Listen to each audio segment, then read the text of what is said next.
Hey everybody, welcome back to But Why Though Reviews, and today we're reviewing Longlegs. As always, I'm Kate, and I'm here with Prob.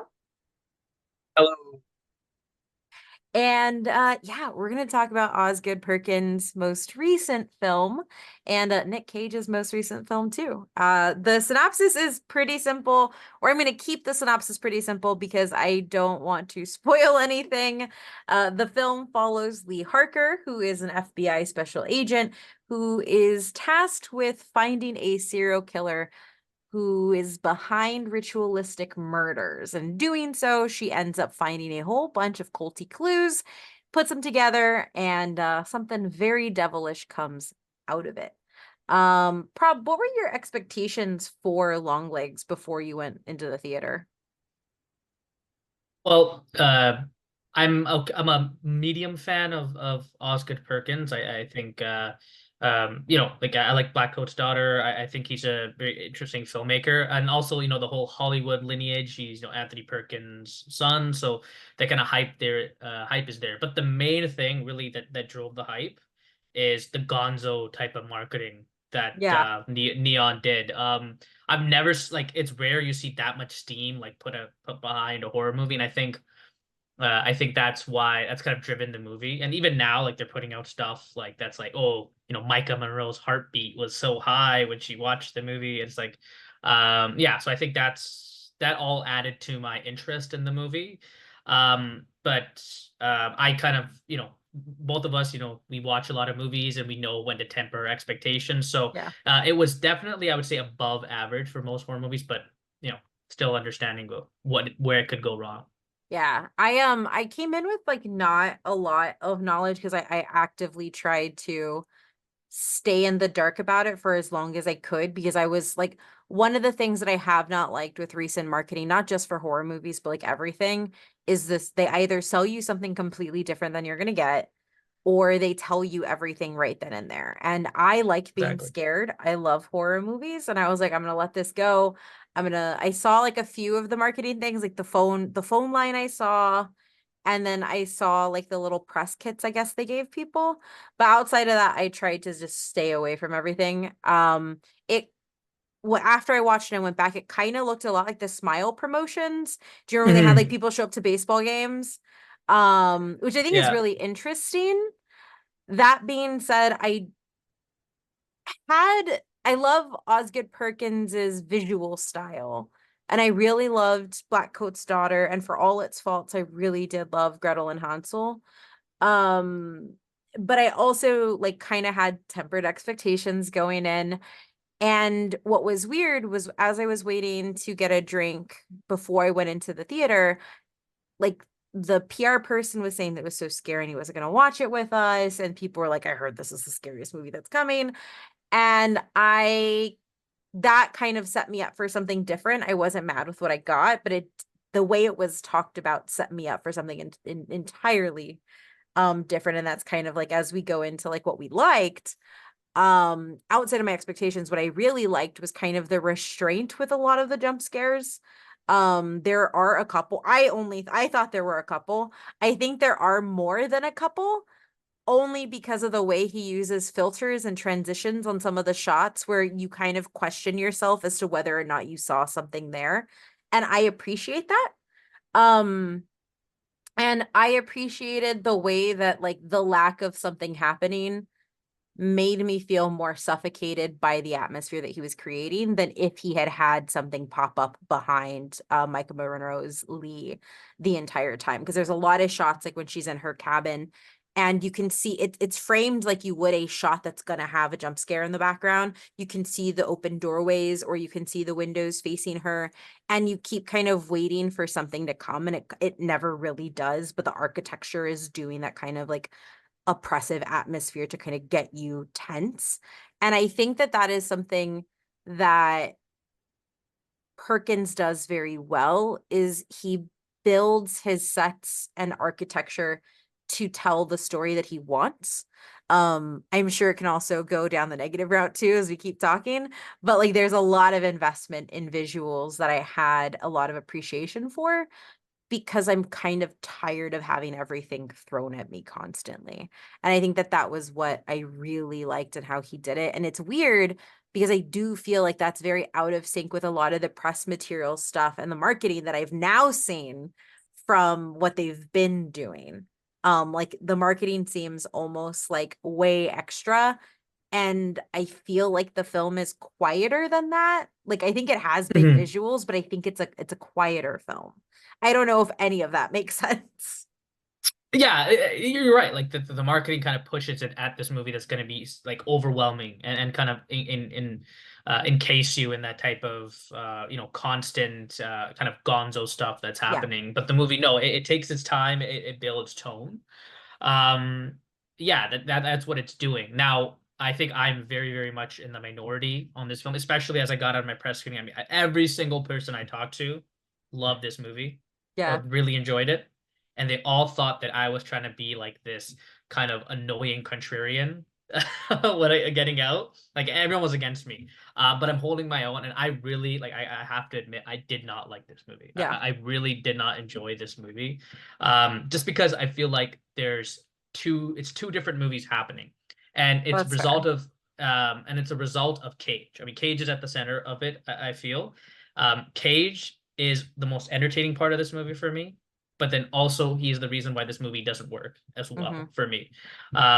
Especially because the movie itself, like you're saying, the tone that it's building up, the movie takes itself very, very seriously, and it puts you and immerses you in that kind of Hmm. investigative, uber serious type of horror. But then you have Cage, who is making this over the top performance, going really hard at kind of like everything that he's saying, the kind of statements that he makes, the kind of gestures he makes. He's very theatrical, and so it feels like the movie is this, yeah, uber serious investigative horror, and Cage isn't this campy giallo like kind of psychodrama, and the Hmm. two together don't really mesh together for me well, and I don't think it balances those tones. I think Cage is giving you a performance that he's given us kind of in the same vein before. He did it in Renfield, which is a movie that wanted to be silly. He did it in Face Off, which is an action movie. He did the same type of thing in Vampire's Kiss.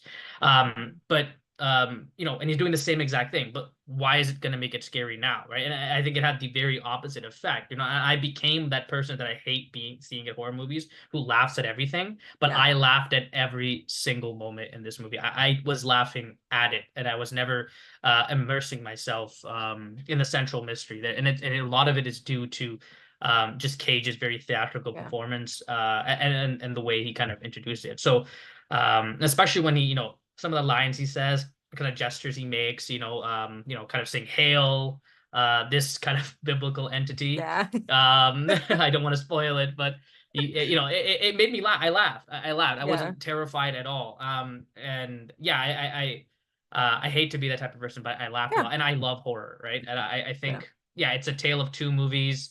And a Cage, I think, doesn't understand what movies he's in. Really, yeah. that's what I felt. Now I can see, like, I don't agree with you, but I can see why you I don't disagree that there's a disconnect. Only like it's weird because I think that the movie transitions into being something else, but I don't think Cage is what it does. I think it's the religious horror element that we get in the last act that Yes, feels like a completely different movie.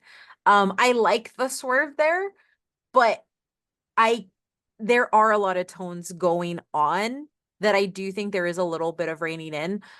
That said, I really liked the eccentricities that we did get with Cage's character because I think that it was actually executed well, in my opinion, in that we know that Cage is Longlegs. Like that's how the film opens. Like we know that the marketing all has it. His the credits tell credit you. has it.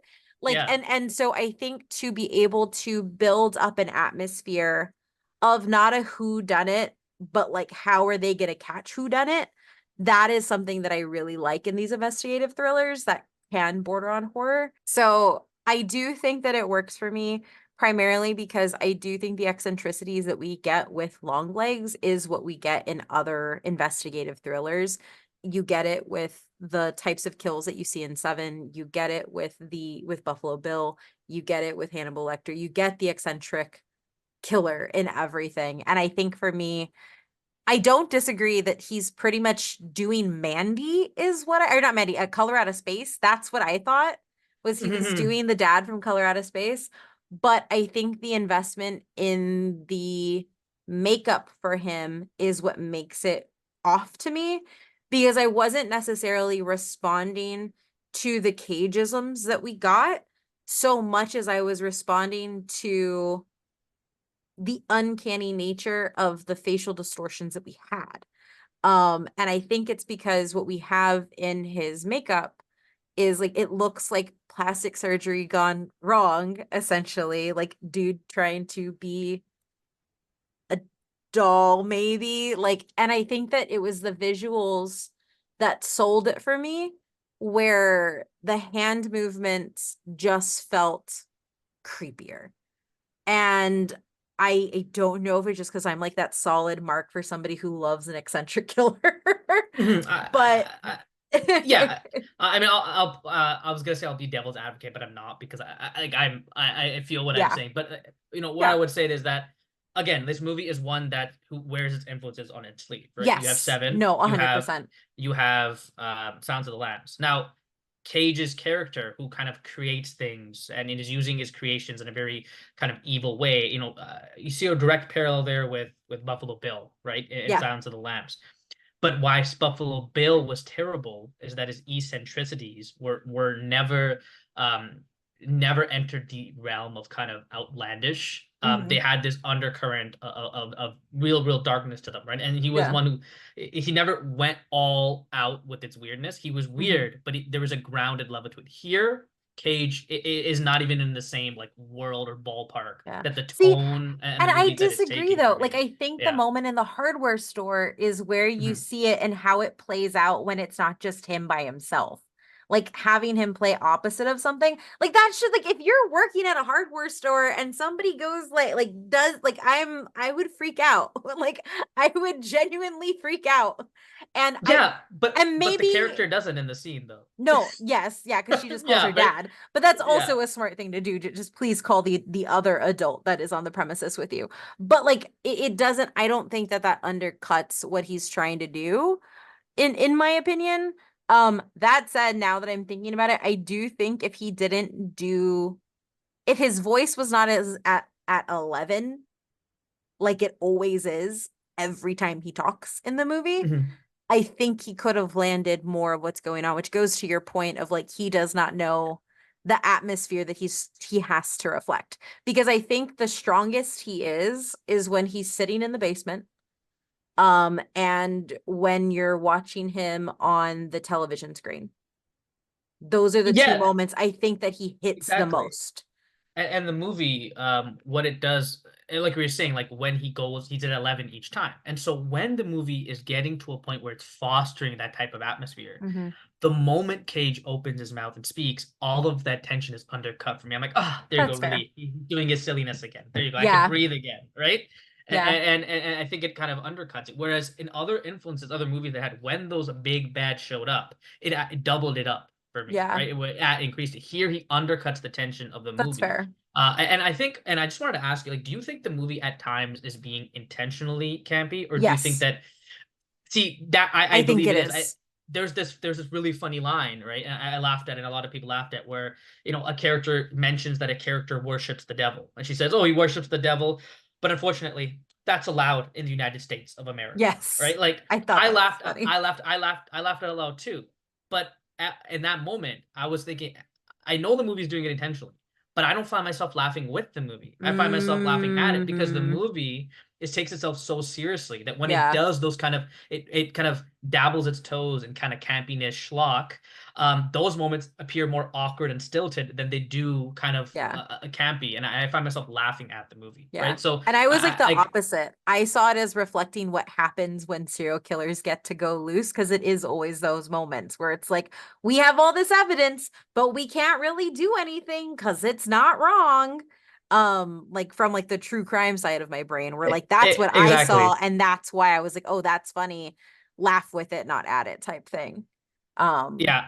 but that's the thing. Like I understand like it's doing kind of the campier moments, and it does do some moments very well. Like in the beginning when you have Maika Monroe's character Lee Harker, she's interacting with her partner's daughter. I mean, and Hmm. the way she has to force to interact with that's very funny, Yeah. right? And it feels natural for her character. It doesn't feel it outside of the realm of like what the movie's doing. Like it never kind of devolves to this Yeah. kind of like this joke. Whereas other moments, I feel like the movie goes off the That's rails fair. completely. And as we were saying earlier as well, like the direction takes at the end. I thought again, like it is like I laughed at it, right? Like it's like it's so broad, generic, this kind of general evil that we always talk about. I mean, like that's where Yeah. the movie ends up going. Like it probes these interesting questions and then it devolves into that. And I think that's and then you accent it with Cage kind of doing his Yeah. big hand gesturing. It really it didn't work for me at all. Yeah. So the funny So thing that is I feel like mhm. if Cage was in it more, I would be in your camp, but I feel like he is in it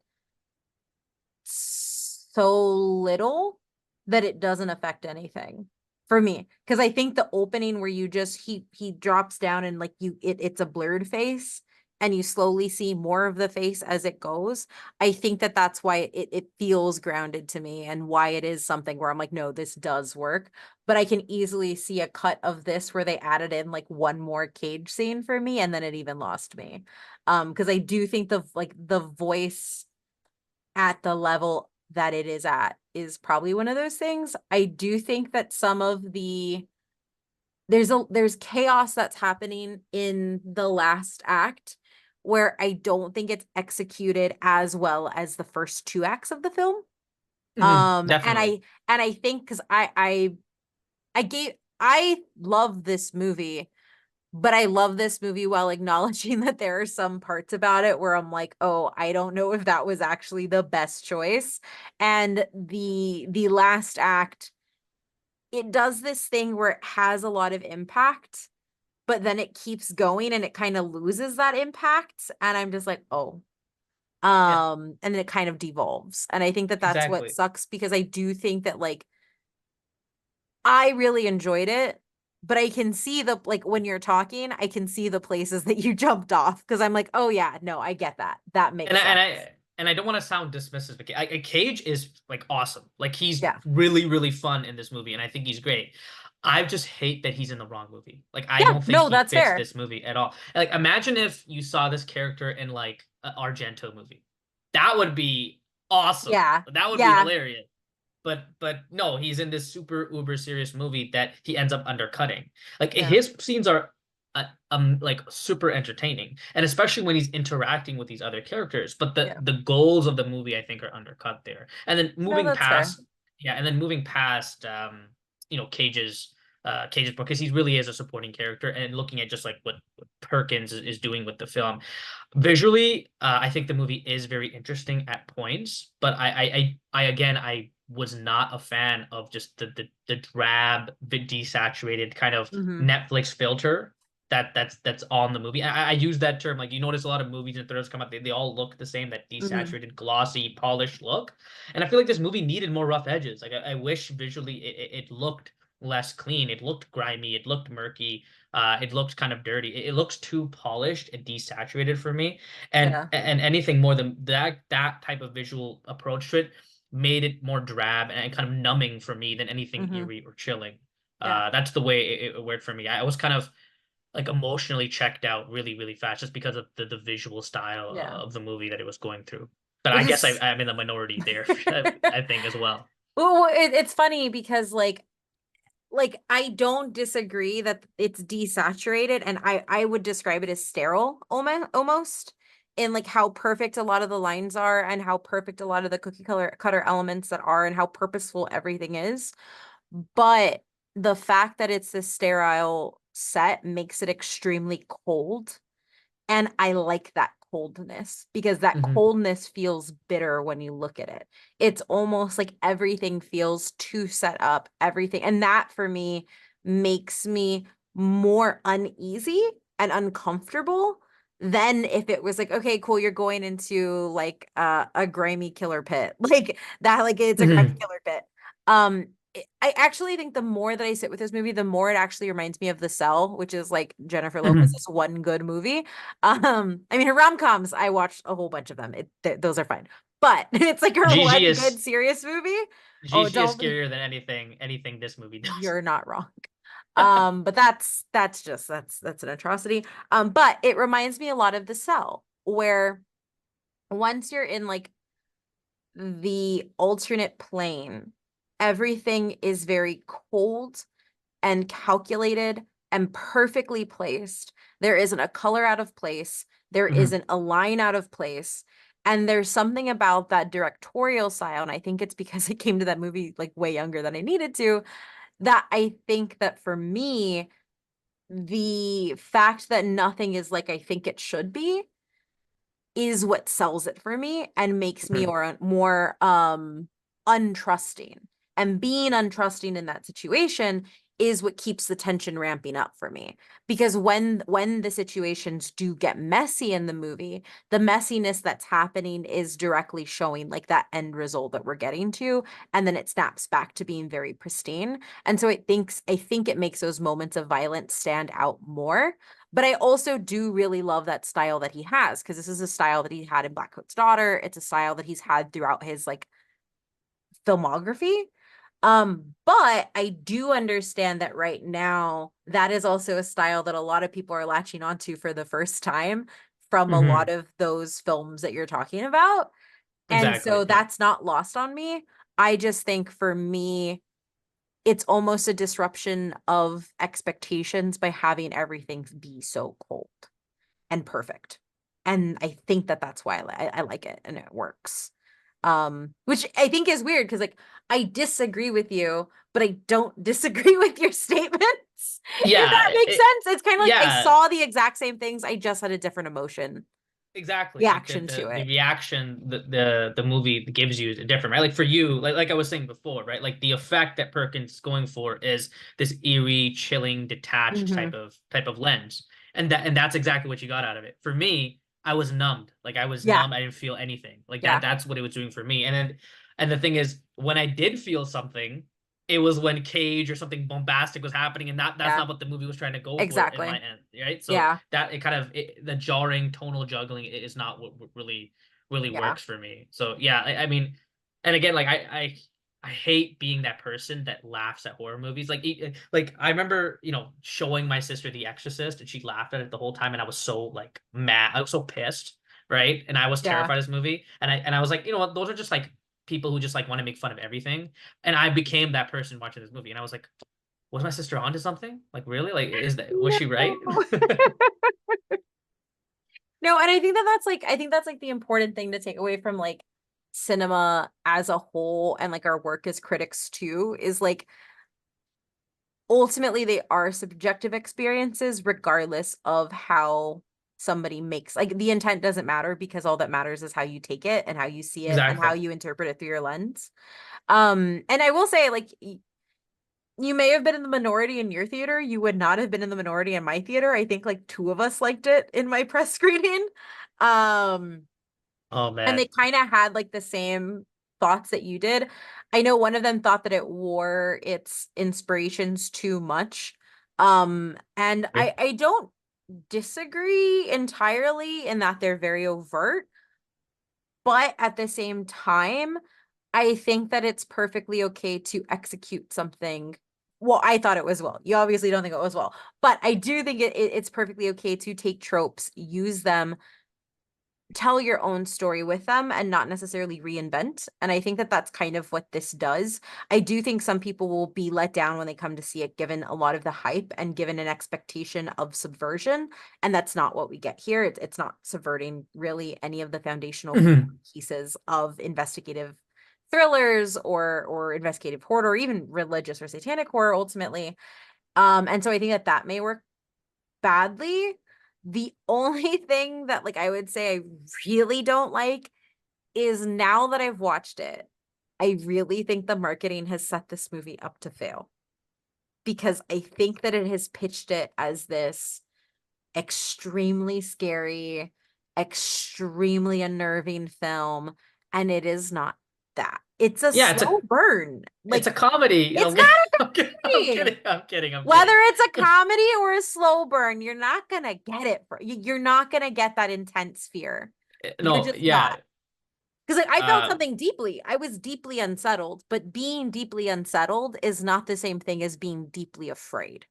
And that is something that I exactly. think is very important. Yeah, but both can be as equally as visceral, and Yes. that's what I don't get out of it. And like you're saying, Yeah. like about the influences, yeah, I feel like the influences it wears, they're there and they're overt, but I think the way that the movie builds its style, I don't feel like it fosters any identity of its own, and that's the issue I Mm. had with it.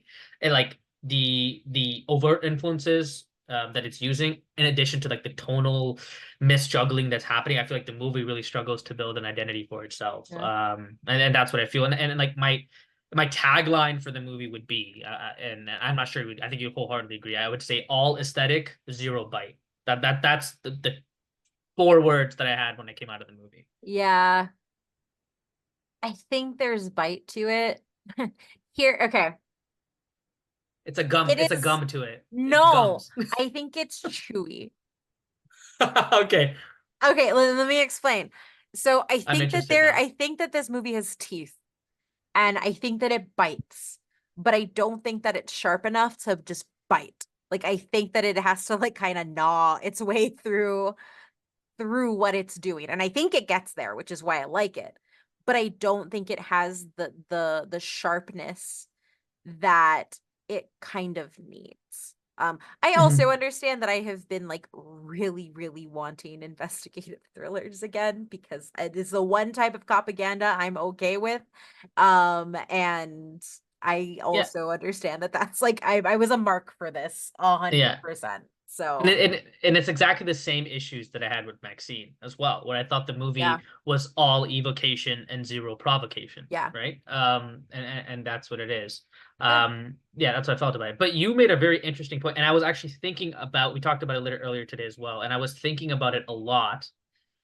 Is the whole Alan Wake yeah. 2 of it. I really did get that a lot, and even some of the visual, Yes. the style that it takes, the twisting, the turning. I mean, I felt like I was like Saga Even Anderson, like in Alan Wake 2. Yeah, when she exits the cabin, her house, when she exits her house, I was like, that's a video game. It's in the Pacific Northwest. I was like, this is Alan Wake 2.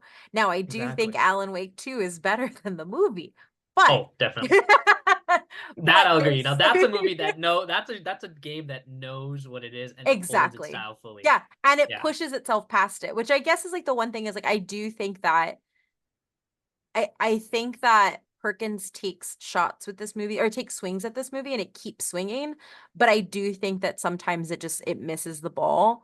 And I think that that's very hard because I think that like I feel like I don't know if I appreciate the idea that it attempted or for not playing it safe. And I think that's something I just kind of have to sit with more. I think maybe rewatching it, I'll feel like maybe a little bit different.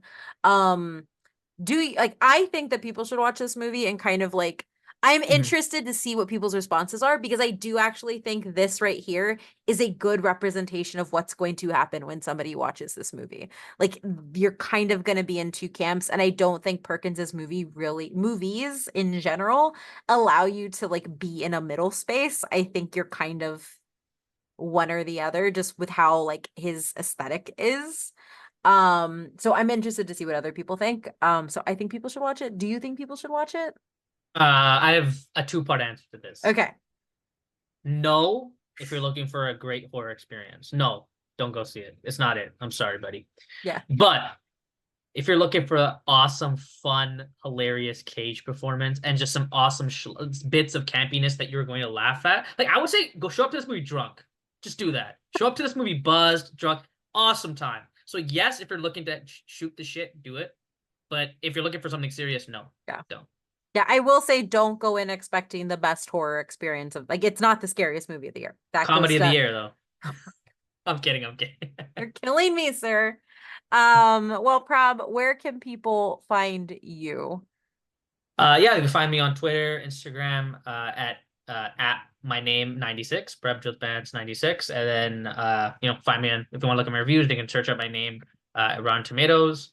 All my reviews are there, and then I write for But Why Though, Range Magazine, Our Culture, a bunch of publications, freelancing. So I write everywhere, words everywhere.